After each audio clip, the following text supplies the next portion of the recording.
Hey everybody! So today we're going to talk about Chiron's return in the US. The 2020s are pretty active as far as returns and other things that feel prominent, other major transits, and I mean major things like Pluto's return happening at its apex this year. Though that will be going on through 2025, depending on how you work with transits or how you feel called to work with transits. Some astrologers may say that Pluto's return here in the US will end once Pluto enters Aquarius, once it crosses over. I disagree with that personally, to each their own, but I do disagree with that. I think I use the orb of 5 degrees applying and separating. So once transit Pluto moves beyond 2 degrees and 33 minutes of Aquarius for good, not retrograding back, but for good, moves on, that's when Pluto's return will end, in my opinion. That's when it ends. But to each their own, again. But I'm just letting you know so I can explain where I'm getting the timeline from. And then also in the 2020s, we have Uranus's return. That will be happening for good until I think 2030, 31 or 32. I can't quite remember off the top of my head. In Gemini. So it'll happen for good in 2026 through 2031 or 32. We will also have Neptune entering Aries for good in 2026. And we also have Chiron's return. Now, Chiron's return, this happens about every 48 to 52 years. So this will be our 5th one that we will have in this country. So this isn't like Pluto's return where it's we've only had one, or it's not like Uranus's return. This will be our 3rd Uranus return. This will be our 5th Chiron return. So what is a Chiron return? It is essentially when transit Chiron is conjunct natal Chiron in a natal chart. And it's usually kind of Chiron is pain, it's wounding, it's your core wounding. So these themes are brought up during a Chiron return. They are brought up. They come out to play and to be dealt with. Do we deal with them? I don't really know. We can look at I'll show you the US's natal chart. We'll start here. The US has a natal 4th house Chiron. The 4th house has Aries on the cusp. And Chiron is at 20 degrees, 8 minutes of Aries. So this, I have notes because I wanted to make sure I didn't fuck up the dates for this. Okay, so I have Chiron's return. It will actually start this year. Because Chiron is an asteroid. It will go direct and retrograde and do that bullshit. So it will first be within the 5 degree applying orb with natal Chiron from May 23rd of 2022 through September 15th of 2022. That makes me think this summer could be kind of it could start yeah. So I'm also looking at transits for this summer, because it does seem like with this Chiron return kind of kicking off then, it might be interesting. So we've got it through May 23rd of 2022 through September 15th of 2022. Then it will retrograde back out of the orb that I'm looking at. Transit Chiron will. And then it will go direct. And from March 23rd, 2022 through May 20th of 2025, transit Chiron will be conjunct the US's natal Chiron for this 26-month period of time. Then from October October 12th of 2025 through March 22nd of 2026, Chiron will retrograde back into the orb that I'm looking at for being conjunct the US's natal Chiron. It'll be conjunct again, and then after March 22nd of 2026, it will move out of orb and Chiron's return will be over. So it's a good 26 months, or 2 years, 2 months. That'll be going on the entire time, and then the 2 periods kind of before and after that are shorter, 4 months or so. It will be exact. I have these dates. It'll transit Chiron will be conjunct natal Chiron on April 21st of 2024. On November 8th of 2024. This will be from retrograde motion. And then from February 18th of 2025. Now, because the US's natal Chiron is direct, the direct periods, the 2 direct dates are probably the most important, since it comes home to direct motion like it is in the US's natal chart. So let's look at the history a little bit. This will be the 5th one. I looked at the one, we had one in the 1970s, and we had one in the 1920s. We also would have had one in the 1870s and had one in the 1820s. I did not go that far back yet, but I did look at the one in the 1970s and a little bit at the one in the 1920s.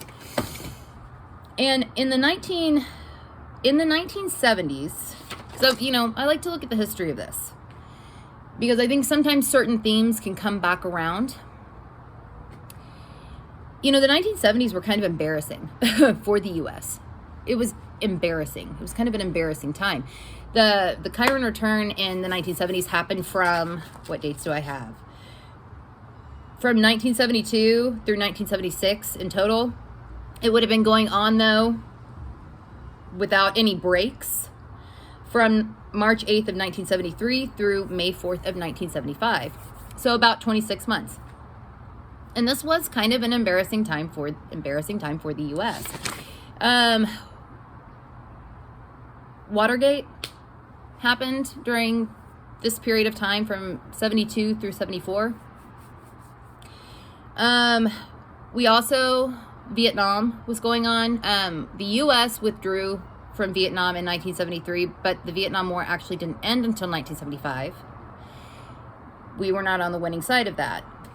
That was embarrassing for us. So that was going on. There was also a recession from 1973 to 1975. This recession was something that had both high unemployment and high inflation. So that was also going on, and that was going on during the main part of the Chiron return, which is interesting. Also, there was health insurance shit going on at this period of time. It didn't actually get fleshed out, I don't believe, because of the Watergate thing and Nixon resigning, but he actually, I believe it was him, and I could be wrong about this just a little bit. My history on health insurance is not like a health insurance expert, but I believe he's the one that actually proposed the system that we kind of have today, similar where you get health insurance through your employer, which honestly kind of feels like a form of slavery. you're kind of stuck to your, there's so many people that keep their jobs because they need health insurance. Which, yeah. So that was proposed. It did not get fleshed out then, because like I said, he did end up resigning. But that was proposed, and it was kind of run with later on, if I'm not mistaken. Okay, so then I also looked at the 1920s. In the 1920s, we also had a recession. It wasn't like a massive one. Obviously, the Great Depression hit in 1929, but there was a recession from May of 1923 through July of 1924. There was a lot of inflation. It was the roaring 20s, but there was inflation. There was also health insurance shit that happened at this point. Well, not really health insurance as we know it now, but I can't nail down an actual date for this, but individual hospitals began offering services to individuals on a prepaid basis. And then what was going on in the 1920s with this was kind of a precursor to, I believe, Blue Cross Blue Shield, which started in the 1930s.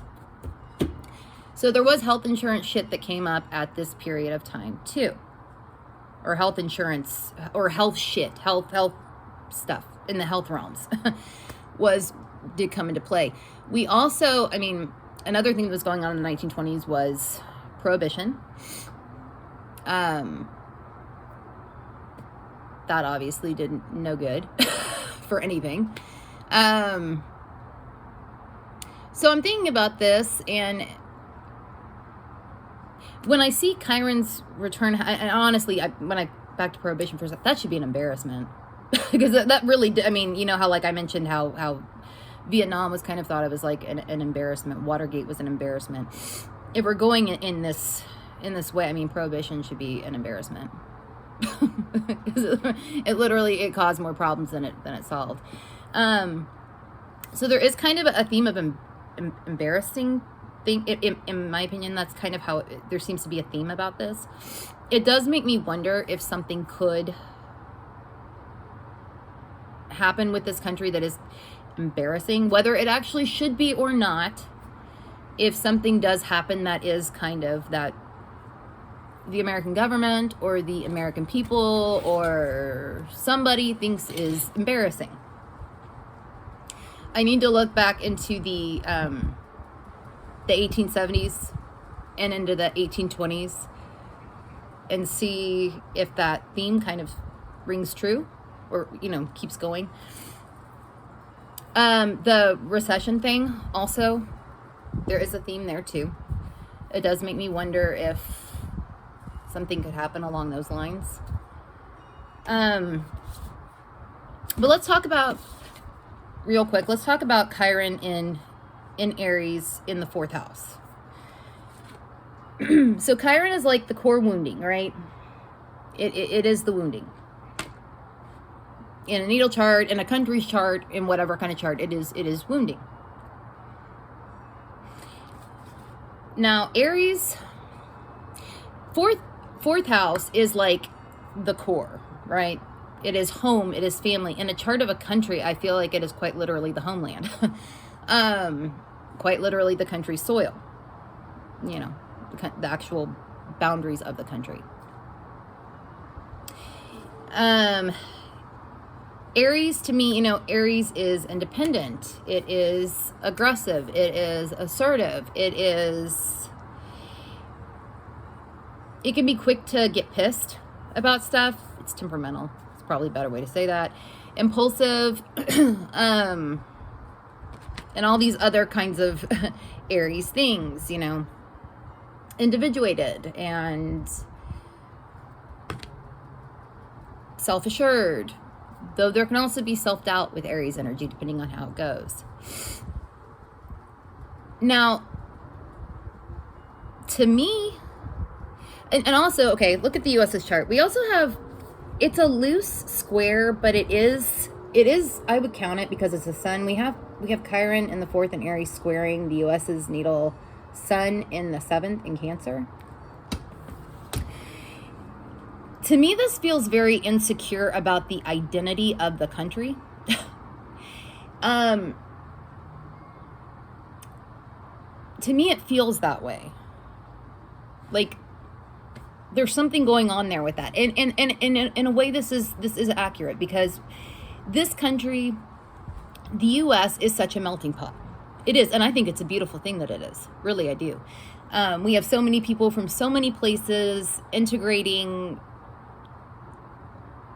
where they come from with where somebody else comes from. And I think it's really is a beautiful thing. But I do think sometimes, I do think that in a sense, this can be wounding. It can be, if it's not, if this idea of being like a melting pot isn't thought of as a strength. And it really is a strength. It really is. This country is, I mean, I know a lot of melting pot. I know a lot of countries are melting pots anymore, but, and blended and where everything comes together. A lot of countries are this way, but the U.S. kind of has always been, whereas other countries have been more,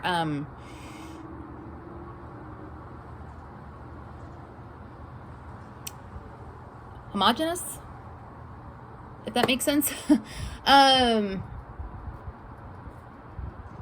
Yeah.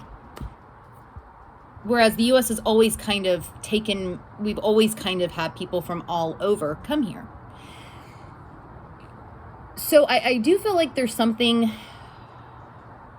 there with that, and there is something wounding with that, probably, if we don't realize that these are strengths, that these are actually strengths that make us stronger as a nation. And I think we should realize that. I think we should. Also, you know, Aries is I think of Aries as very much offensive, like on offense. But in the 4th house, it feels very defensive, or like on defense. So I feel like we do have a tendency to, this country does have a tendency to be, I think, on offense more than perhaps we need to be. And even more defensive than perhaps we need to be all of the time. And I think this kind of, not just on on an international stage, but within our country, I think we are this way. I think we are this way, and this is something that is wounding to us too, because I don't think it really does us a lot of good. Really, it probably makes us come off as more insecure than I think we'd really like to. But these are just some thoughts that I had about Chiron in Aries in the 4th house in the US's chart. If you have any other ideas, I'd love to hear them, because these were just the things that came to my mind first. But I do hope we can see the things that are actually strengths as strengths. I think it'd be good if we learned how to do that. I think that would be a good thing. And if yeah. Anyway, I'm gonna get going. This one got kind of long, but if you want to if you want to follow us on Instagram, you can find us at Let's Fuck with Astrology. I am at Saturn Season Astrology on Instagram. Natalie is at Eternal Astrology on Instagram. If you want to like or subscribe or whatever the fuck people do with videos on YouTube, you can find us by searching for Let's Fuck with Astrology in the YouTube search bar. If you're already watching us on YouTube, you can like and subscribe below. If you do the Reddit thing, come join us on the subreddit Let's Fuck with Astrology. And if you're interested in the star cards, go to letsfuckwithastrology.com/star-cards. Okay, y'all. I'll see y'all later.